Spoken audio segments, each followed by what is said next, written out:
53% of children in India face some sort of child sexual abuse. According to the National Crime Bureau records, it is said that rape and abuse in children is increasing day by day. To combat this, we have different governmental agencies to protect the children under Child Protection Act 2015. But there is also a community which is left completely untouched. Can also be known as the invisible community, the children of the prostitutes. I am so honored to have this talk with world-famous renowned social worker and human rights activist Priti Patkar, co-founder of the organization Prerna, which exclusively works in the red light areas of Mumbai for protecting children against commercial sexual exploitation and human trafficking since the past 30 years. One of her major pioneering interventions are the world's first night care shelter for children in the midst of the red light area, Kamatipura, and first comprehensive program for AIDS-affected children. She is also a gold medalist from the Tata Institute of Social Sciences. I welcome her to this talk. Welcome, ma'am, to this Real Talk session. So, your journey for the past 30 years has been completely inspiring for the youth of our nation. So from being a gold medalist in Masters in Social Work to taking up this unconventional path of journey, what inspired you to go so far? First and foremost, thanks, Sophie. Do I pronounce your name right? Yeah, Sophie. Thanks, Sophie. Thanks for all your patience and for pursuing and ensuring that I get on this interview. Thank you so much. About my journey, well, it started way back in 1986, and that was the time where internationally, everybody was discussing children's rights. They were discussing the need to have children's rights separate, in spite of, at that time, we as a nation, as a world, we all had human rights. There was a need felt, that we need to have separate rights for children. We need to spell out these rights. And I'm talking about, that context and my own exposure, very limited exposure to the red light area.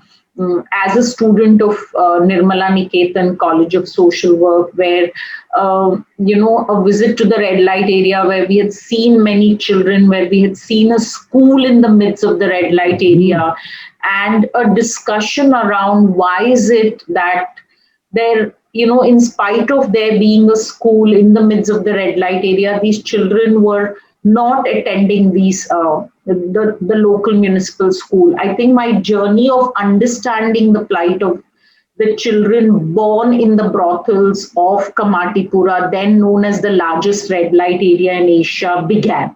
Mm-hmm. Subsequently, after completing my master's from Tata Institute of Social Sciences, I went back to my former college, Nirmala Niketan.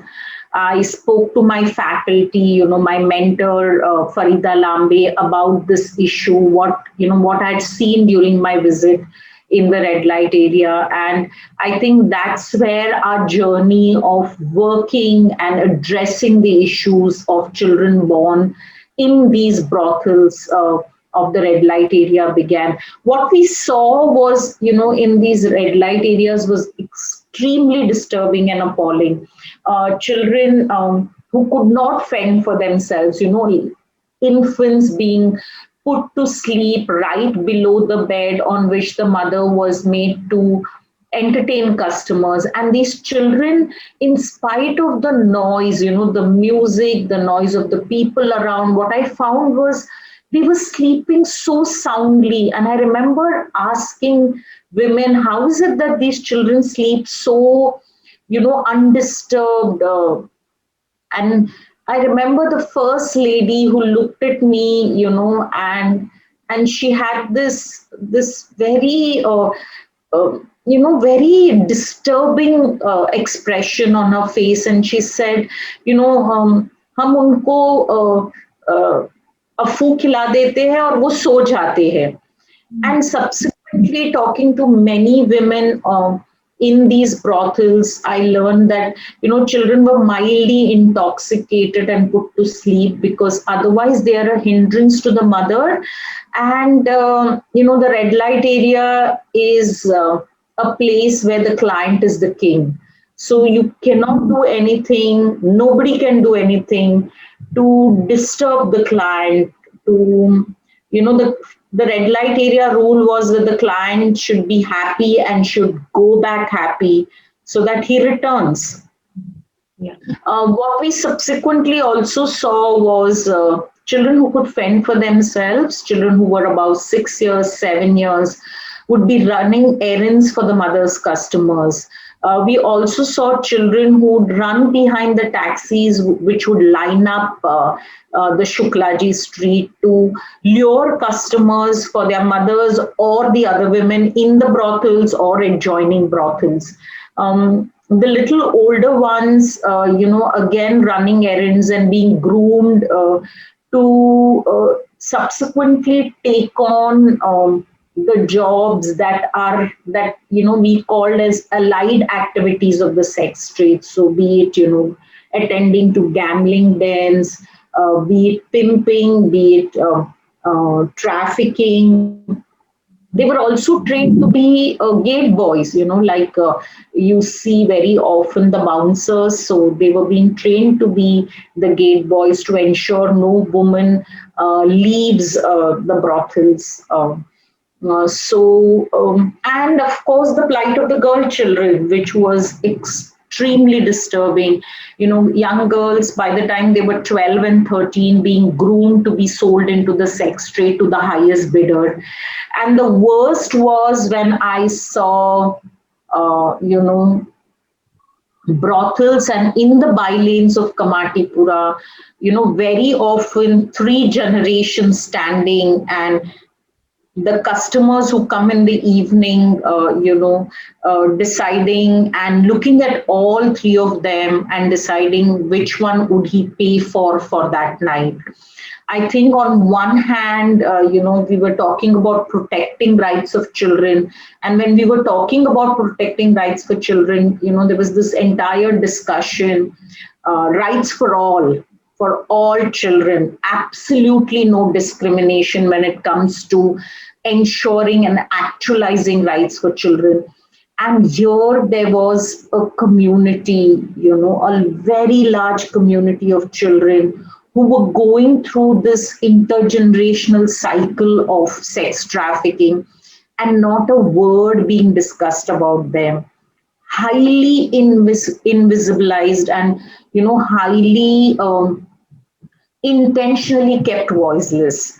So this is where my journey with my husband. So I wasn't alone. It was the College of Social Work. I had my husband who was supporting. So together we started this journey of protecting children, talking about their rights, and ensuring that on every platform where children's rights were discussed, the rights of these children will not be kept invisibilized ever. Yeah. Can you just share one particular experience, which really touched your heart while dealing with the issues faced by the women and the children in the brothel areas? I would go back to that incidence where, I saw in the brothels and on the street 3 generations standing, all dressed up in the evening. And I still remember in Kamatipura, in one of the by lanes, this girl was barely 14 years old, and she was getting so distracted, and her mother constantly pulling her and asking her to stand so that she would be noticed by the customers.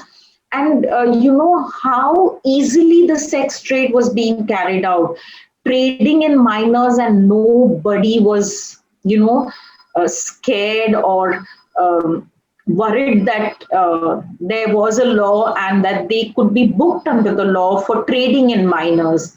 Absolutely, nobody cared about protection of these children. I think that stayed on, continues to stay on in my mind even today. And I think that definitely, these incidences that I told you about, one, the bylane, and then of course seeing three generations in the brothel. Subsequently, when we started the night care center, yet another incident stayed on, and continues to stay on in my mind, was when a mother came to the night care center with her young son, saying, please admit him, I want to enroll him in the night care center. And we were like, of course, all you need is get us his photograph. She said, I'll do everything, but, I want him admitted tonight. And we said, of course, photo can wait, admit him tonight.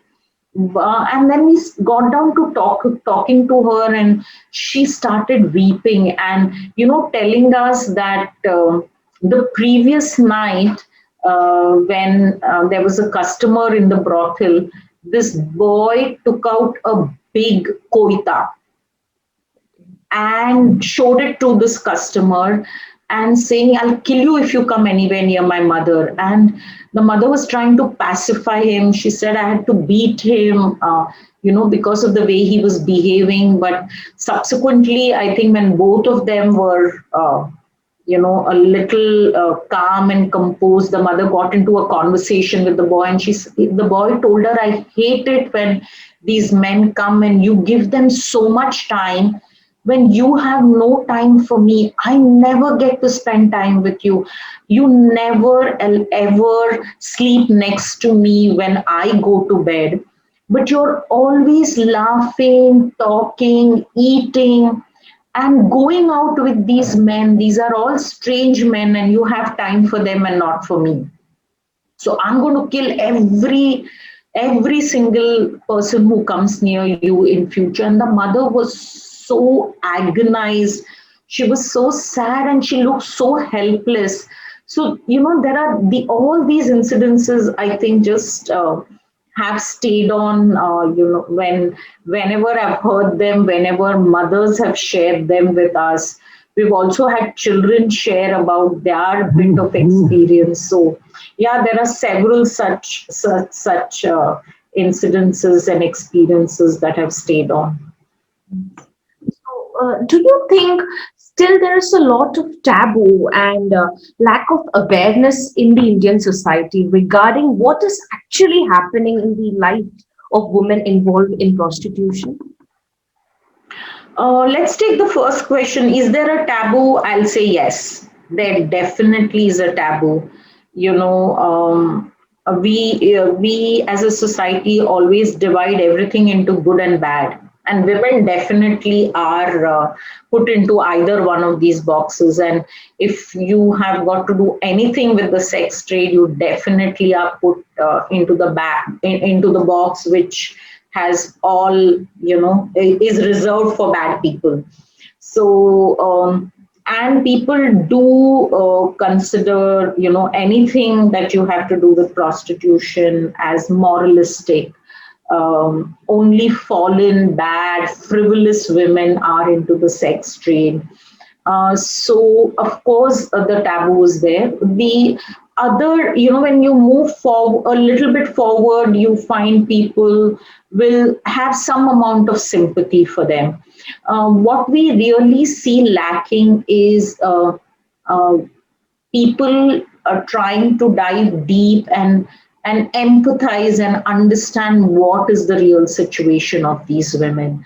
We have women who've been, trafficked when they were as young as 14 and 15 and brought and sold into the sex trade. Now, these are things that people do not understand, do not want to see.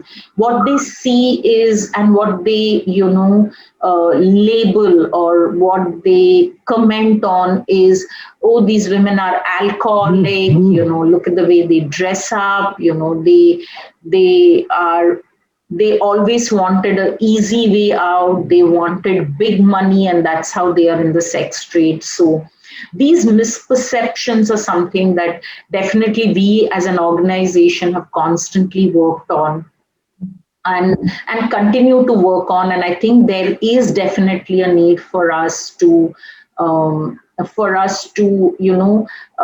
break these misunderstandings, these misperceptions and myths around prostitution, women in the sex trade, around the whole issue of sex trade. I think there definitely is a taboo, and there's a lot moving forward that we need to do to break this misperception. These group of young people who were discussing women's rights, and then they came down to prostitution, and there was this young person who made the statement, but don't you think, if you have to control rape in society, if you have to ensure, other women, the mention of these other women and young girls are safe, you need to have a society should have sex trade and should have prostitution. Like I earlier said, good women, bad women. Who are these good women? Who are these bad women? Why do we categorize women into these two boxes? And how, when we're talking about rights and when we're talking about equality, how can you even think and suggest that to protect a group of women, to protect a group of girls in our society, you can you can leave another group or to live a life of hell, where they have no choices, where they cannot decide what they want to do with their life. So you just subject them to a life of exploitation and abuse. Now, this is something that definitely, as a society, we should show empathy, we should be discussing, and we should show, sensitivity, and not, to protect somebody, you cannot sacrifice, quote unquote, sacrifice another group of women, another group of children, another group of young adolescents. This is something we definitely need to discuss moving forward. So when you started up with this initiative of, building up the first child night care center, that too in the midst of a red light area, Kamatipura, what are the challenges you? How was it?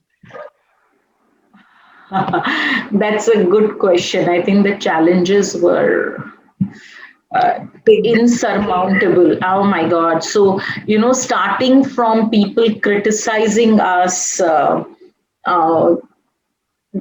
criticizing us by saying that the women in the sex trade, these prostitutes, were anyway, are frivolous, and by taking care of the children, you are absolving them of all responsibilities of childcare. If they, if they've had these children, then let them take care of themselves, of these children. Why should developmental funds be diverted towards towards the care of these children? Some thought we were being adventurous. Many, actually not some, many thought we were being adventurous. And, in those days, if you were 22, 23, 24, you were considered as young. So People wanted to know how long will I stay on. Will I continue the work? Will I be able to sustain the night care center? And they wanted several guarantees. So they were like, if we do invest, if we do support this cause of, the night care center, can the mothers guarantee, can I guarantee that these children would eventually not end up into the sex trade? So there was no understanding of trafficking. There was no understanding of how people are lured, they are deceived. There's abuse of vulnerability, there's abuse of power, and that's how people are pushed into the sex trade. There was no understanding of trafficking. As a matter of fact, in those days, we didn't even have a definition of trafficking. So, yes, on that front, we had all these challenges, and then we needed a place to start the night care center.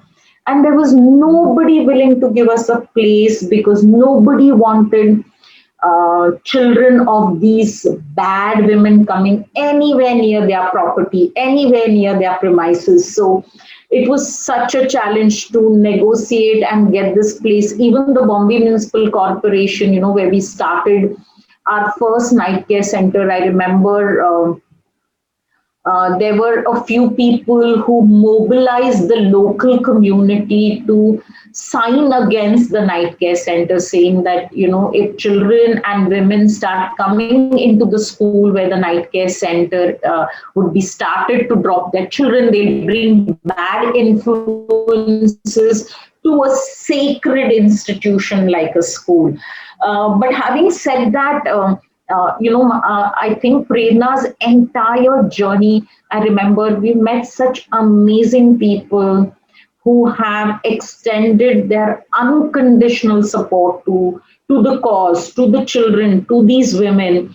And, the night care center also started because of a woman, an IS officer in Mantralay and the principal of this local municipal school.